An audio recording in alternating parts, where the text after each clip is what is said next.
Oh, hello on Facebook Live. Welcome to the CoCreativeSex Summit Podcast series. I'm super excited today to have Georgia Morley and Silver Storic today from the Edge Co-Creative, and also Fully Aligned. That's their website, right? Am I pronouncing it right? The Fully Aligned. Love. Yes, that's awesome. And I'm super excited to be talking to them today because I sort of discovered them not too long ago, interviewing some other people, and they reached out to me like, hey, we have similar names. They were the Edge Co-Creative, and I was Co-Creative Sex, and I was just like, wow, soulmates. Totally twin flames. Yeah. Totally are like operating at the same kind of like level of understanding here, that there's something magic that happens when there's some co-creation present. And so I'm just very excited to be sharing them with all of you, and really just diving into the magic that they've been creating in their relationship and for their clients and in all the business enterprises and coaching that they've been creating. And I really get the sense that their magic is going to be contagious. So I also wanted to share with you that we're preparing in our little workshop some events, some just for men, some for both men, women, with them, so that we can have some pre-events happening before the summit, and get some real action in workshop space where people can have a real experience of why this work is so profound and important. So I'll just get over here with Silver and Georgia, and I would love it if you both give me a sense of just a little bit more about who you are and how you've come to work together. Yeah. Firstly, thank you so much for having us on the show. Yeah. It's a pleasure and an honor to connect with you. We just love your energy, your contagious smile that just never ends. And yeah, we're just delighted to be involved in this build up to this incredible summit that you're putting on. So thank you. Yeah. It's a pleasure to be here. Yeah, really an honor. Thank you, Julie. Mm-hmm. Yeah. So your question was, what brought us together? Yeah, so what brought you together to work on these topics, and why are you taking on the big topic of sex, relationships, just inhabiting the magic of what's possible in relationship? Why did you choose to take on these topics? I love that question. Do you want to answer first, or? Yeah, sure. Okay, sure. I think when Georgia and I found each other in Bali just about a year and a half ago, we were in a new realm, a new realm of possibility, a place where we just really wanted to discover a new way of relating and being with another, because we had been through many relationships where it had been incredibly tough, it had been hard, and what we noticed through those relationships was that we ended up ultimately losing ourselves within the relationship and ending up becoming the relationship, whatever that was. Yes. Yeah. And when we came together, it just from the start became this beautiful co-creation, and we really jumped into the possibility of living from the present moment and co-creating every single moment together. And when we really got that and understood that we co-create every moment, good and bad, then yeah, the magic began. I'll let Georgia take over from here. Yeah, I think it was two adults that collided in a great space of a deeper desire to understand themselves. To be honest, I really get that both of us were ready to reveal sides of ourselves that we had not in previous relationships been able to. And through a lot of self-development, like combined the two of us, like 30 years worth of self-development and like $100,000 in self-development and education. we people can relate, I'm right? sure. We realized that what we learn the most, we learn as a reflection of those that we are closest to. for about ourselves. We learn from deep reflection of others that are, mirroring these different attributes, qualities, good or bad, defects, whatever you want to call them. And that is a creation, like these energies collide and then we create these situations together. So we had two fiercely independent people coming together and collapsing. Yes. Two fiercely, aligned and happy and inspired individuals. This is the truth. Coming together, moving through the deep romantic phase, 3-4 months, and then collapsing. Yeah. And this is what we see time and time again, because there isn't this deeper understanding that you're actually coming together to create a new paradigm for your own unique expression in relationship. That's why you're being drawn together. Yeah. And more ensued from there. But and so what I'm getting is because when we decide to put our life passion towards something, it's also because we realize like this thing here was like not comfortable or not fun before. And there's this awareness that there's a lot of people out there suffering with this exact same situation. And you kind of describe it in a nice way, this kind of collapsing into each other. But what could you give me like a little bit of like an insight into maybe like what were some of the aspects that became really difficult in some of the previous relationships? Yeah, like what does collapse look like and feel like? Yeah. I think there are very distinct attributes of collapse. It's basically, the feeling body is like an empty, vacuous space, like not knowing what's happening. Old impressions from the past sneak in, like anxiety and jealousy and rejection triggers. Lots of emotional wounds show up, and suddenly you're like, how does this thriving, happy, sexy, vibrant woman? What happened? Then I met you. I know, it's so funny. Like, actually, in the book that I'm about to publish, there's one chapter called Co-Creative Sex, and I was exactly kind of talking about how even Brad Pitt and Angelina Jolie, they're like these gorgeous human beings, lots of money, amazing opportunity. They come together, and like shit hits the fan. Like, isn't it supposed to be happily ever after? Like amazing sex, like the two like most desired human beings on the planet. And like they come together and yet their shit comes to the surface. So there's something here for us to like notice, right? Yeah. And it's a beautiful opportunity. And I think, I'll let Silver share a little bit more on that. But what I think that we are getting beyond is that this is the opportunity to create from there. Exactly. Yeah. That's right. I mean, we strongly believe this is one of the major reasons that we're brought together, is to face down these wounds, these triggers from the past, caused from previous relationships or mother and father wounds. We're brought together to face them, and inevitably they will come up in every relationship if we are even partially aware. In some point they're gonna show up, and it's a real opportunity to do something different and change these habitual patterns that are ingrained in our being and our ancestry. Yeah. Our generation, more than others, has the opportunity to really work through this and change.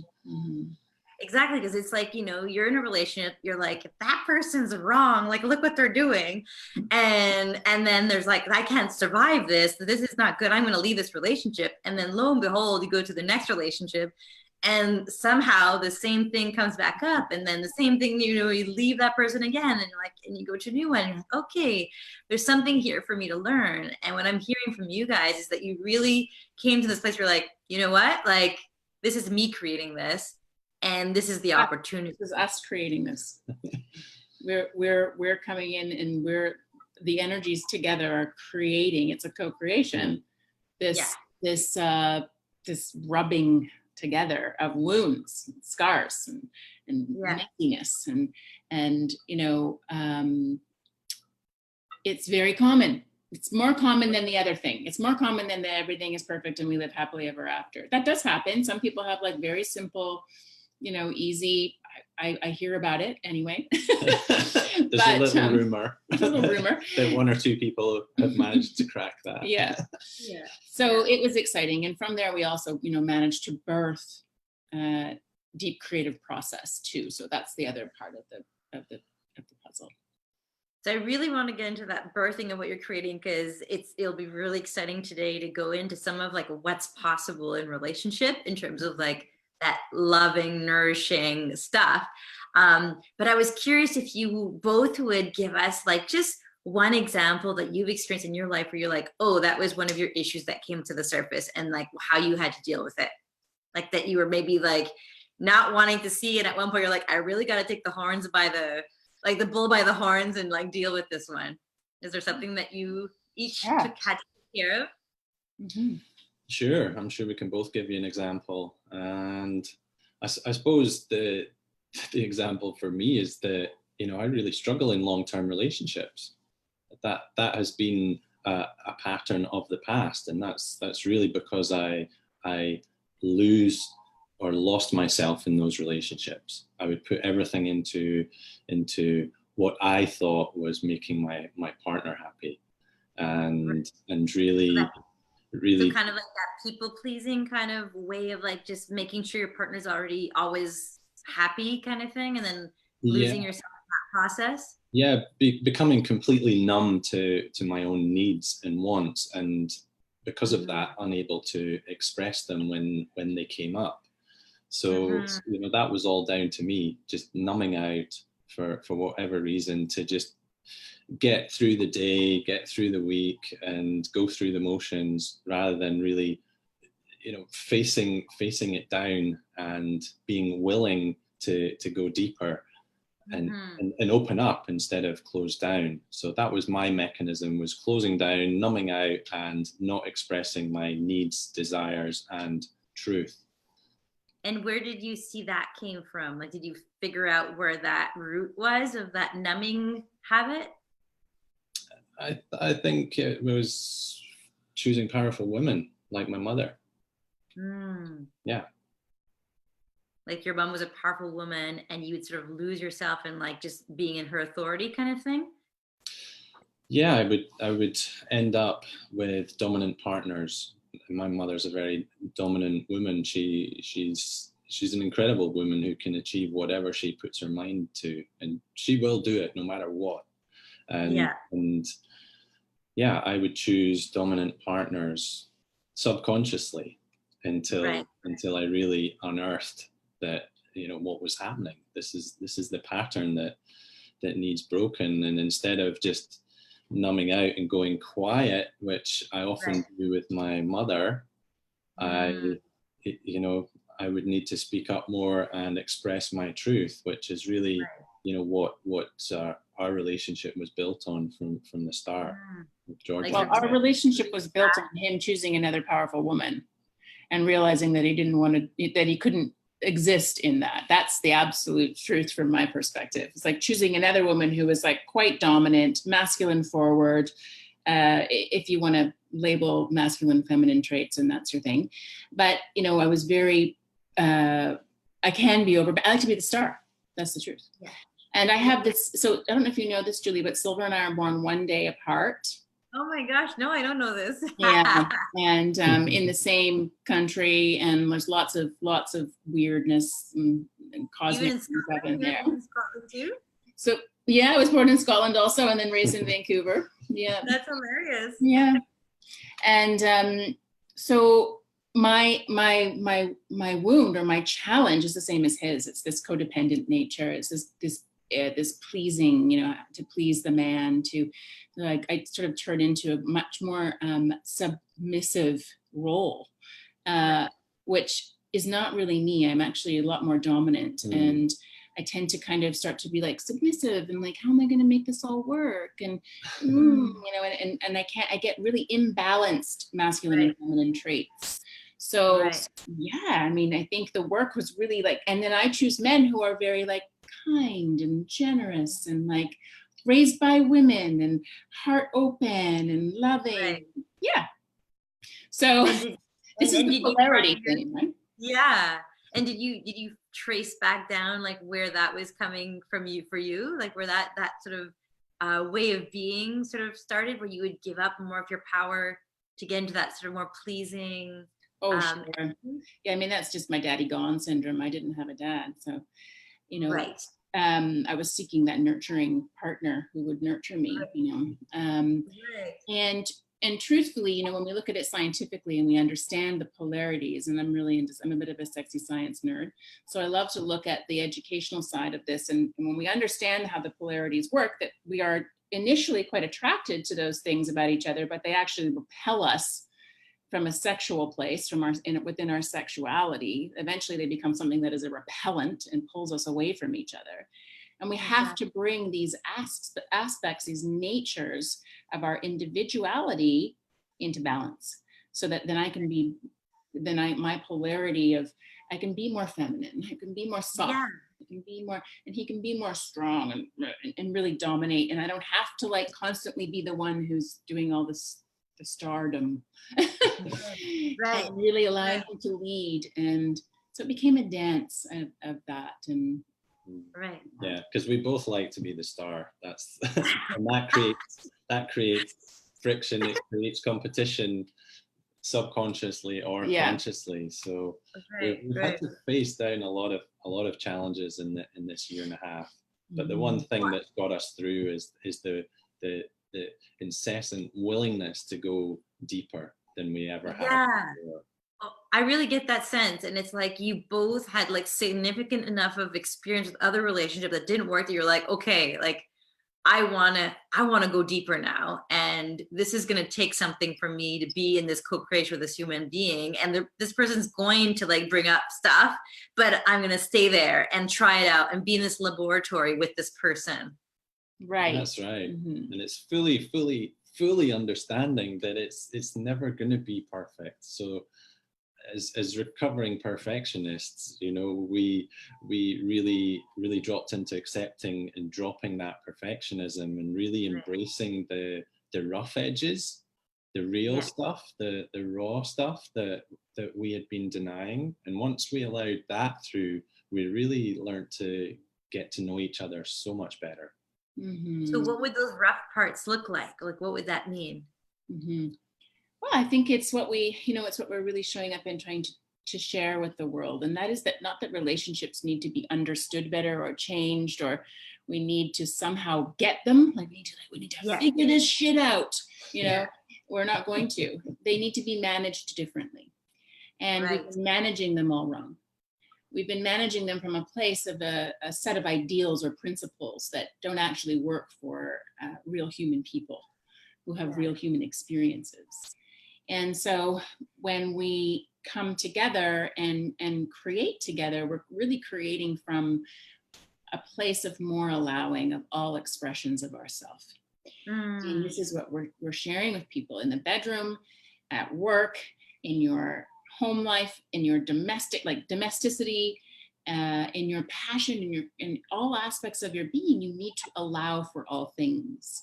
And if we are not allowing things to come through and creating the spaciousness to feel them, then it's likely we'll just get stuck in the trying to figure it out. Are we going to get it all worked out? And oh, now it's going to be good. Now we've got it all worked out. Okay, ready? Yeah. But we're people having human experiences, and we keep colliding into each other. We have eons of work to still do together. I mean, there's no like, we've made it,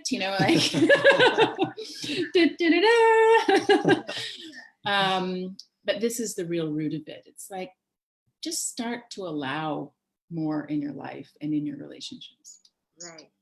So what are the rules then? Like, how do you navigate all this? What are the rules to make sure that that you can show more, that you can be showing up fully? Great. Well, the first rule is that everything is welcome. Right. Everything is welcome. So nothing needs to be hidden away. You don't need to hide anything. And that really allows those shadow sides to come through, which it's it's so powerful to just bring those shadows into the light, to expose them. And it doesn't mean that they're permanent. Yeah. It's like, oh, I'm feeling needy in this moment, and that's my shadow side. Or I'm feeling jealous in this moment, and it's like, that's the moment. But it's like, doesn't have to be permanent. It's just right there, right now. Exactly. Kind of thing. You nailed it. It's the moment. That's all it is. And it's temporary. It's not permanent. Yeah. So that's the first rule, if you like. What would you say the second is? Yeah, and the second rule is that there's no rules. The second rule is this is your own unique expression in relationship. And so to really get clear on what does and does not work for you. And this comes from a place of determining what your desires are, determining what your own personal set of values are. What do I value in life about myself and others, and how we're all showing up in this relationship. And then, getting even more clear on what are the values you create together. Like, what are the pieces that you believe in together? We call them golden threads of connection. So what are the things that really draw you together versus like, well, now we get married, and now we have kids, and now we do this, and now we do that, and then we have. Right. So it's like, what's really our unique golden thread of connection, or threads of connection. Yeah. And then that brings us on to willingness. If there's no willingness to go to places that you've never been before together, then that's where it really falls down. Yeah. And that's where, it's so important to understand that the evolution never ends. And to really embrace the opportunity to evolve and go somewhere where we can't on our own. By being together, we can access different realms and different possibilities and opportunities. That's what I think is so interesting with the whole co-creative process. So once you get in it, then you're really creating something new. And that's when that sort of sense of the possibilities are endless that Silver was talking about becomes really present. It's like you have to be willing to show up and be there to have that co-creation and to work through whatever works through. But it's like to feel whatever's there to feel. And what's at the end of that is something new. Yeah, it's something new. And it's always something new if you're remaining in the present moment. Every day presents something. Here. Did you lose us? 1 second here. Yeah, I'm gonna take my image off for 2 seconds. Okay. Do you want to go again? Go again.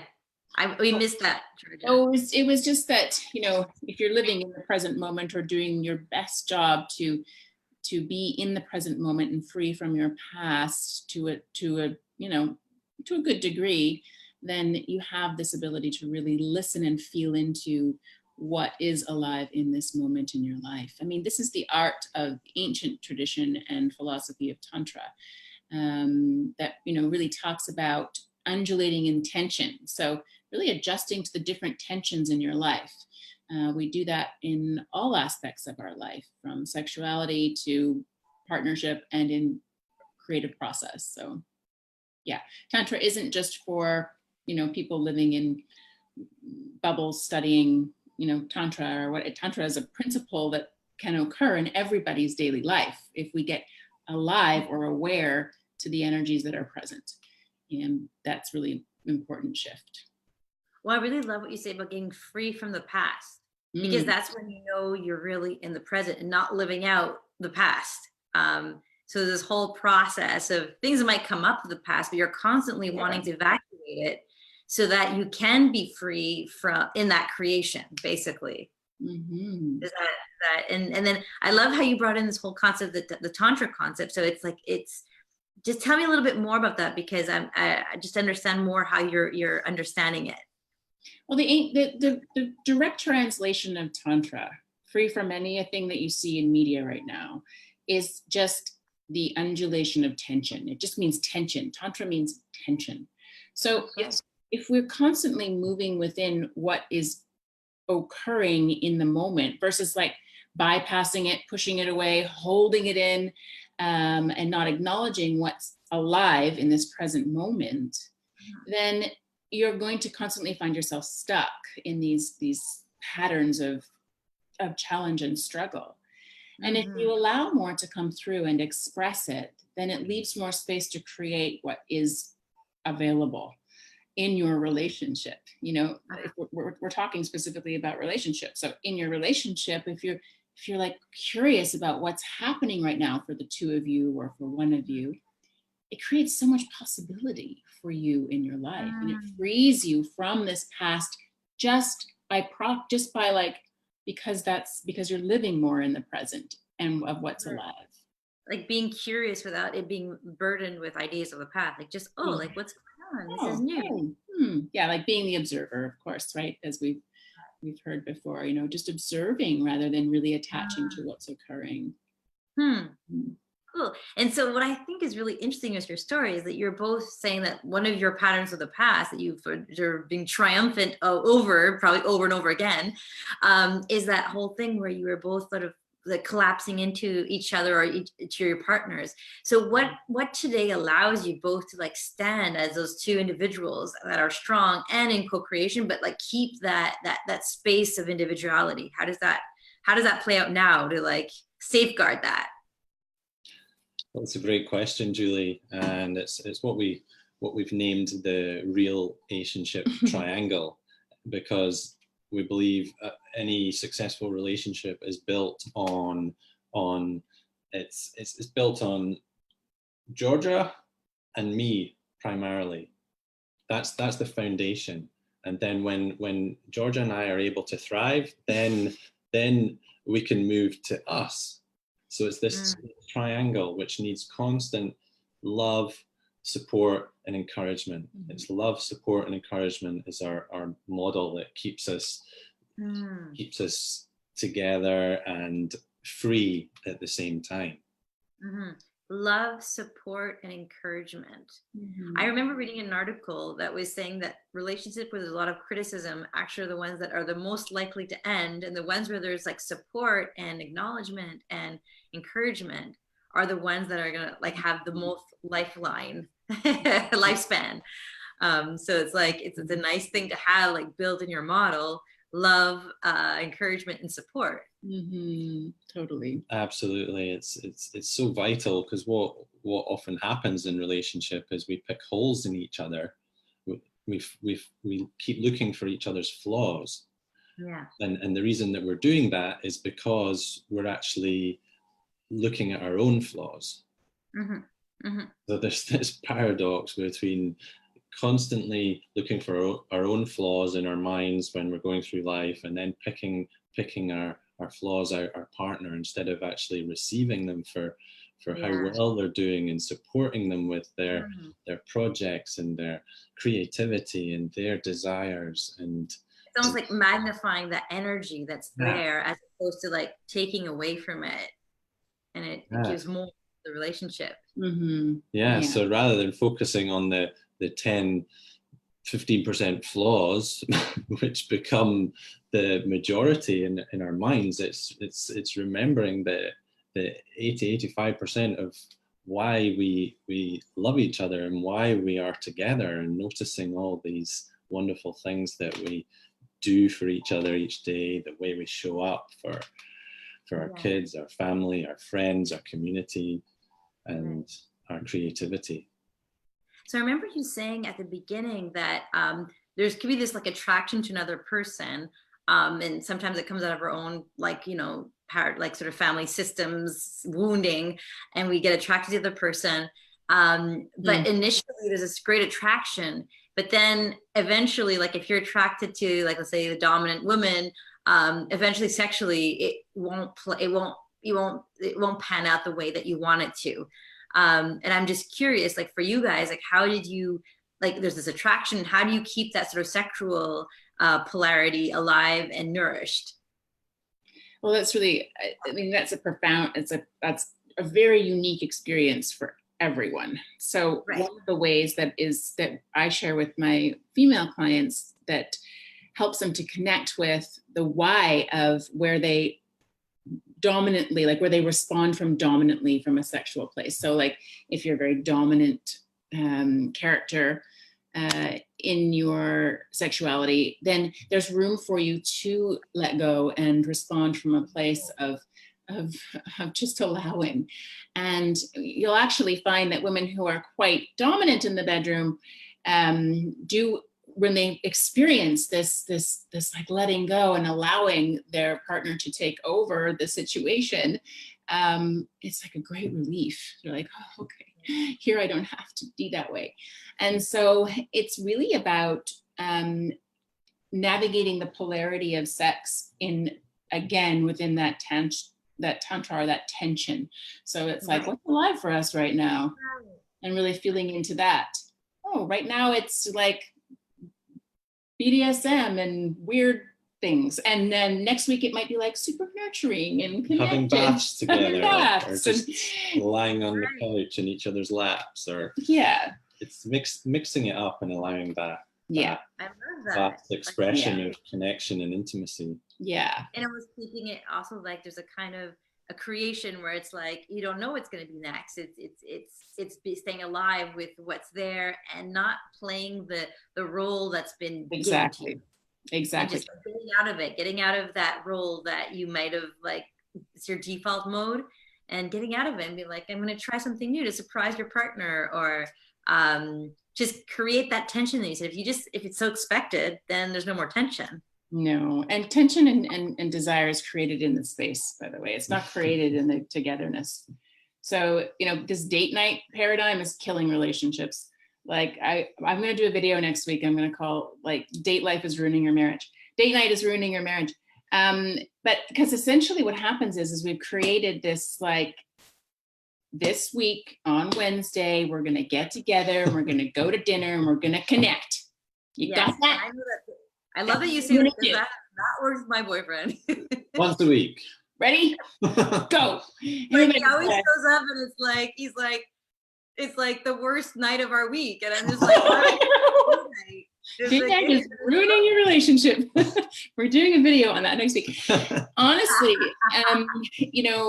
we are, a lot of our clients are, busy, career-driven, families, and they do need to schedule time for each other, but we have slightly different ways of doing it, and it really is about adding some of surprise elements or spontaneity back into the mix. And there are very simple ways to do that, and then also spending less time together, and you really create desire and polarity, magnetic attraction when there's space. So we work together. Yeah. We are lovers. We are partners. We are co-parenting, and we live together. So, if others can do it, if we can do it, others can too. What's interesting, like that was something that Esther Perel talked about too. Like, she's like, well, proximity, when you're too much together, like, desire doesn't necessarily like that proximity and the intimacy. But it's like, at the same time, how do you structure it? Because you want intimacy, and yet you also want that energy. So what I'm hearing is that you also, like, you got to have your own life, and you have to go do things, and there has to be a surprise element of coming together too, not just everything so structured that it's like it sort of kills everything. Yeah. I think the biggest mistake that's made in relationships is it all becomes about us, and it's just us. It's just the relationship. It's just the marriage. It's just the partnership, and that's where it falls down. Whereas if you create the space in between, where it's you, me, and us, then it creates more desire, it creates more passion, it creates more spaciousness, it creates more freedom, and it keeps that fire of love burning. And conceptually that sounds great. You're like, oh, that's awesome. We'll just keep the fire of love burning by having all this space. And there are very unique ways that you can go about creating that, and that's we really call that relationship alignment, or co-creationship alignment. And so you actually have conversations so that you can navigate, how do we get aligned on finance, children, sex, travel, adventure, autonomy, sovereignty. How do we get aligned on these things? Mm-hmm. And it really breeds a culture in your relationship. So what does that look like how do you do that? How do you have all those conversations? Yeah. Well, it's a constant dialogue, isn't it? We call them 5-minute adult conversations. I love it. Nobody wants to sit down and start like writing shit out for hours and hours on end. You're just like, nobody's interested. But when we use the time apart to connect to ourselves through all the different ways that we connect to ourselves. So first part is connecting to yourself really deeply. Yeah. And then we move into like, these are the 3 things that I require in finances for our love relationship. These are the 3 things I require in sexuality today. Like we're going to review this again in a year from now, but today. And then you see where there's holes and you see where there's gaps or there's room for more alignment, I think would be a better way to express that. And then you can go, okay, so how can we get more aligned? This is why we call it fully aligned love. Fully aligned love is not perfection. It's about how can we come as close to maneuvering around each other and with each other in our lives that we don't feel this collapse anymore. Right. So 5-minute adult conversations. Yeah. Yeah. I like that. That's a great concept. So how do, like, both of you, what are your other passions so that you guys also have that space a lot on your own? What do you guys both do to nourish that individuality?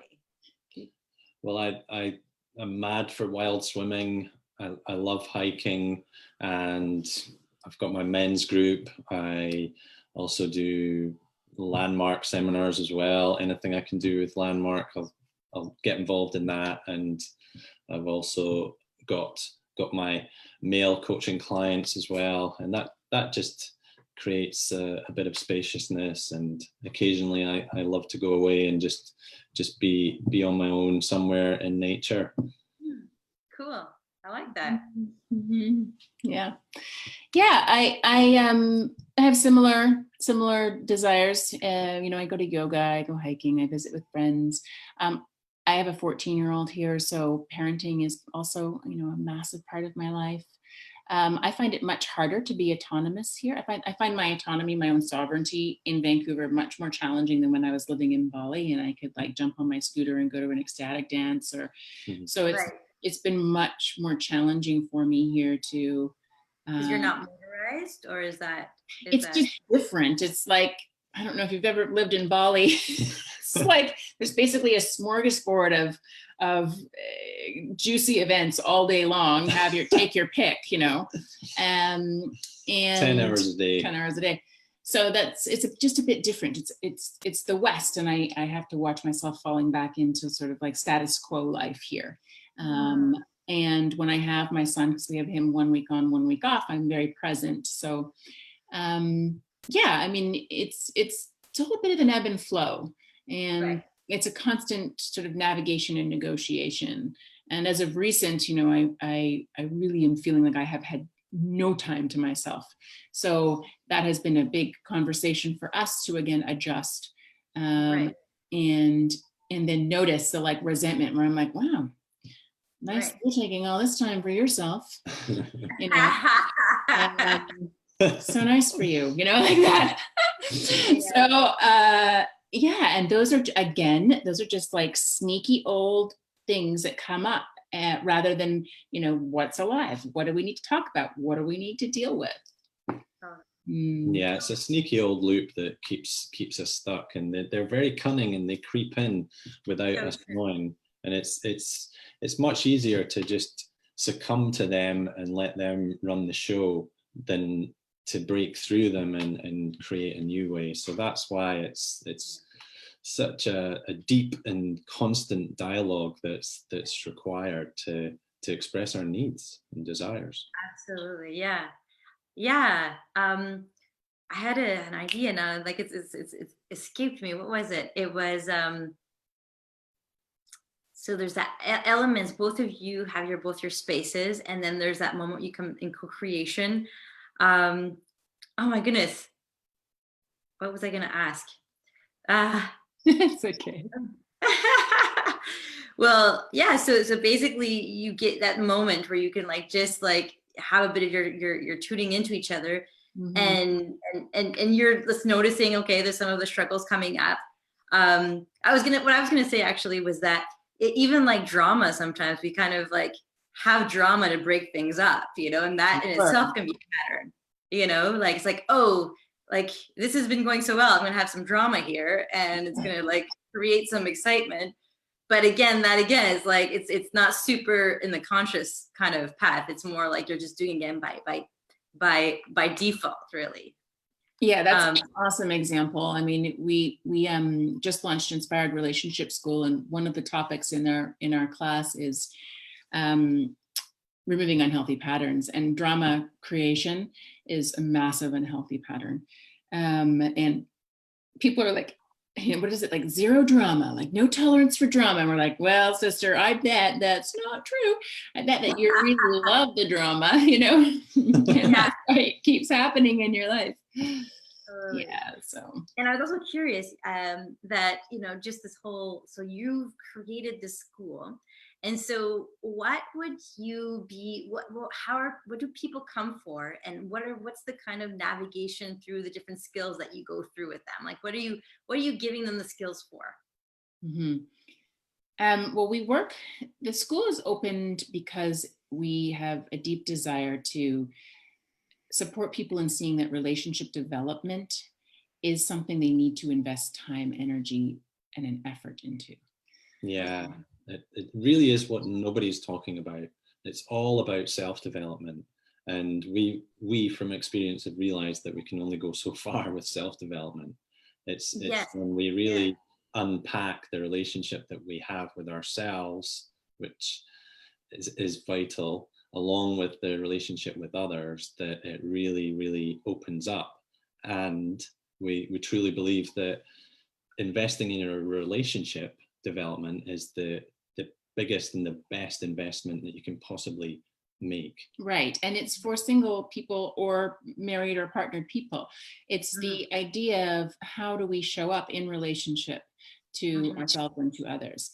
And so we work with a 3-part set of principles. And the first principle is our philosophy or theory. It comes from our studies, our accrued wisdom. It comes from other incredible educators out there in the world currently, and we really have created this philosophy that creates a safe container for people to learn and grow in. And then the second principle that we work with is action and practice. Like, what are you doing today to really build this momentum, this fire in your life for change and transformation? And then the third principle is really, I think, maybe the most important one, and that is that what are the embodied practices, or what is it that needs to be released from your body? So it's really the somatic principle. It's about, movement, sound, breath. Like, what are the action that you are using in your body to create new neural pathways cognitively, to release old stale energy that is stuck in different places in your body. So those 3 things really come together to create Inspired Relationship School. Sexy Intelligence 101 is what we're calling it. And that's surrounded by a really strong sense of community as well. The community is the wrapper and the gel for all of those 3 elements, because there's so much isolation in the world, and we're really, madly passionate about liberating humanity from isolation into belonging. And community is the way love, right? And just feeling like, seen and received, and not like constantly hurting ourselves, like constantly trying to find that relationship that never fits. Exactly. Everyone's trying to do it and work it out on their own, and it's hell. Whereas if we come together and we open up and we share our experiences and love, support, and encourage each other, then the results just go through the roof.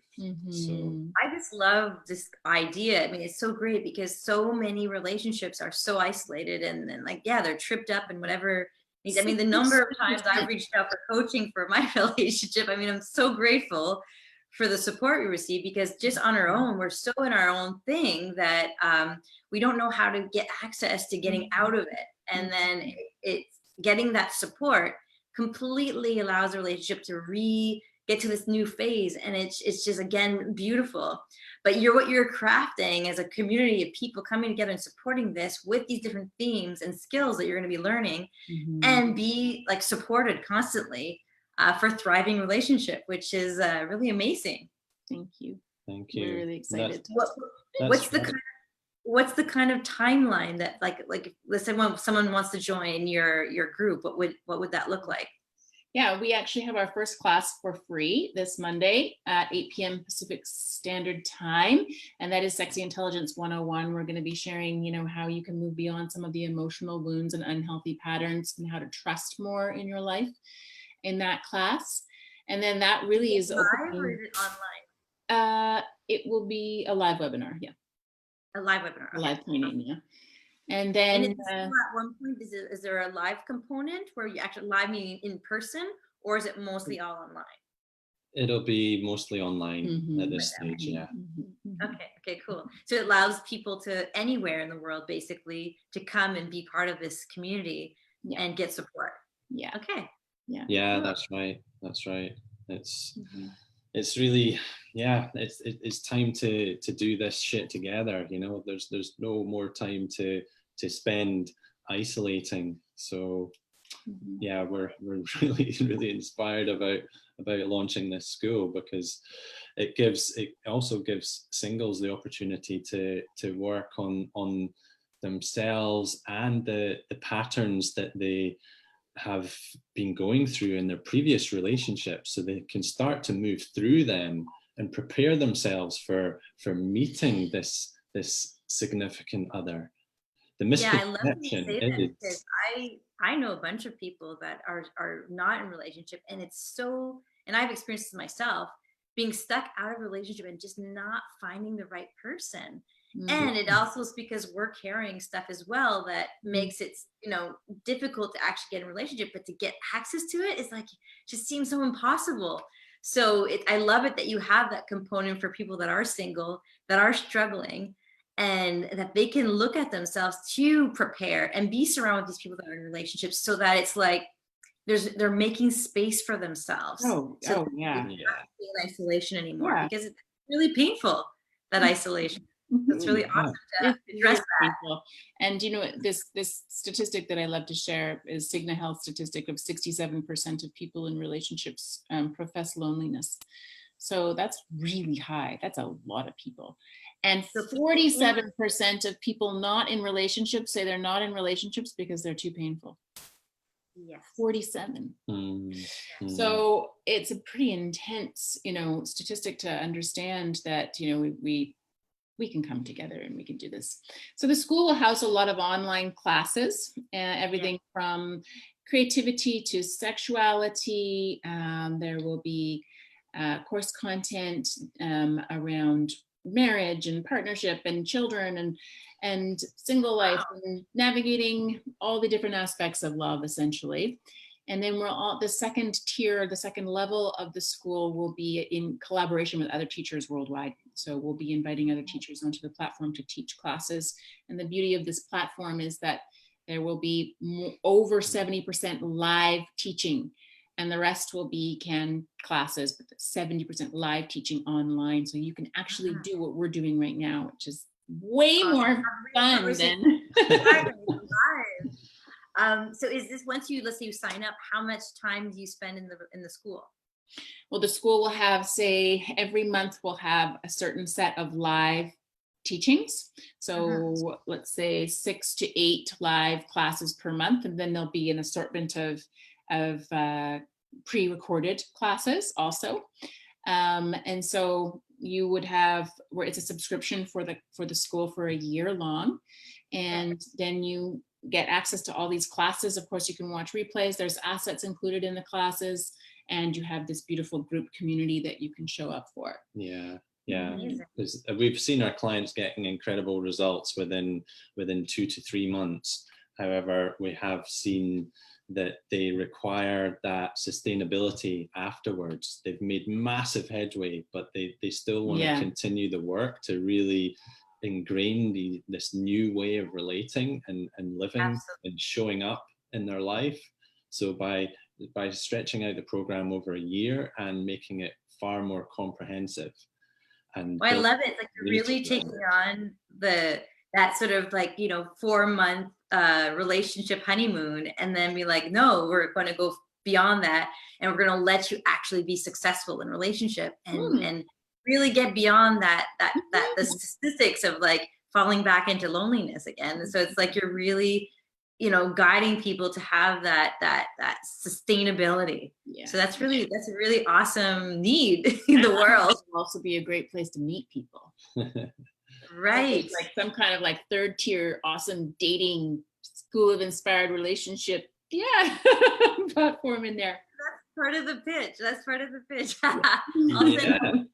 Well, for people. If singles are showing up and they're willing to do the work, then that's incredibly attractive that they're showing up. That was actually what got me to fall in love with my partner. I was like, wow, like he's actually takes on the conversations. Like he's not just like he'll ask me something and I can ask him the same question and he'll actually look and wow, like he's taking on personal development. Like that was a huge breakthrough in my life when I found a man capable of doing that. I was like, wow, like they are out there, aren't they, Julie? They do exist. There's lots of them. Yeah. Exactly. Yeah. So I'm seeing that the time is flying by, but I would love you guys if there's one last thing you'd like to share with people about what you're up to and a golden nugget that you found throughout the whole process that you've been on and journey you've been on. Well, I think my message would be, if you're single, this is an amazing opportunity for you to break the patterns of the past so that you can clear the field and attract that significant other. Send that vibration out there to attract the person that you truly desire, and an opportunity to create your own version of relationship. And that's what we really love to guide you through, is to get to that point where you really want to create your own version of relationship. And for the couples out there, why wait until something goes wrong? Why not start investing in a bit of relationship development to speed up your evolution and to future-proof your relationship, so that you can avoid these massive highs and lows and just create more harmony. Right. That's awesome. Georgia, is there anything you want to add to that? No, I think that was beautiful, and I'm working on letting him lead the way. That is awesome. Yeah. It's more love. You guys are really amazing, and I'm so excited about our future collaborations and things that are coming up our way, and just really excited about your Fully Aligned Love School. I think it's going to be really meeting the needs of people that are, just struggling with the dating scene, looking for conscious human beings that don't want to just be stuck alone all their lives, or be in relationships that make them feel lonely, or that they're unhappy in the relationship. So I just truly feel like in harmony with what you want to be able to offer people. So I'm happy that we had this conversation, and yeah, looking forward for some more co-creation in the future. Yeah, us too, Julie. Likewise. Thank you so much for today. Yeah, thank you for having us on the show, and we're super excited to be diving into the men's group together, or the men's workshop in the lead up to the summit, as well as the couples group as well, which we're super excited about facilitating. It's really cool that you guys launching this online thing, but we're going to be actually doing a live thing both for men. We have Silver and Ryan that are kind of coming together, Ryan Thomas, to work together to make this amazing event for men. And then Georgia and Silver, we're going to sort of work together and create an event where if men are wondering what women are experiencing and what women are wondering what men are experiencing, we're going to come all together and just like work on this whole relationship piece together, and just looking at the whole conversation around sex and how is this playing out for people in their lives. So yeah, thank you so much for being on the show, and just big hugs to both of you. Pleasure. Okay, bye. See you, everyone. Thanks for tuning in. Thanks.